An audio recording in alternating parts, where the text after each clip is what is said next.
রাধে রাধে, কেমন আছো তোমরা? আগেরবারটা যে আমরা দেখলে আমরা তিনজন মিলে চলে গেছিলাম রেস্টুরেন্টে। ফার্স্টে অর্ডার করে দিয়েছি একটু মশালা কুক আর চিকেন এগ রোল ছিল, একটা ভেজ পকোড়া ছিল। চিকেন এগ রোলটা দিয়ে খেয়েছে আর আমি তো ভেজ পকোড়া খেয়েছি। তারপরে আমি আর দিদি মিলে নিয়েছিলাম একটা নান টাইপ রুটি আর পনিরের একটা তরকারি। আমি টম এন্ড জেরিতে দেখেছি কুকুর বেড়াল মারামারি হয়, কিন্তু এখানে তো দেখছি একদম বেস্ট ফ্রেন্ড। আমরা যতক্ষণ ছিলাম খুব খেলা করেছি এদের সাথে। তারপরে বেরিয়ে চলে এলাম। দেখা যাচ্ছে কিছুদিন পর, সেদিন দিদিকে আমি বাস স্ট্যান্ডে ছাড়তে গেছিলাম আর তখনই ভাবলাম কিছু কিনবো।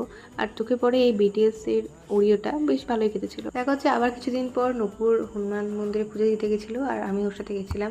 তারপরে আমার রঙের কাজও স্টার্ট হয়ে গেছে অলরেডি, যেটুকু হয়েছিল। জুন থেকে একদম জুলাইয়ের 11 তারিখে দেখা হচ্ছে। বহরমপুর গেছিলাম সেদিন, মাসির বাড়িতে দুদিন ছিলাম।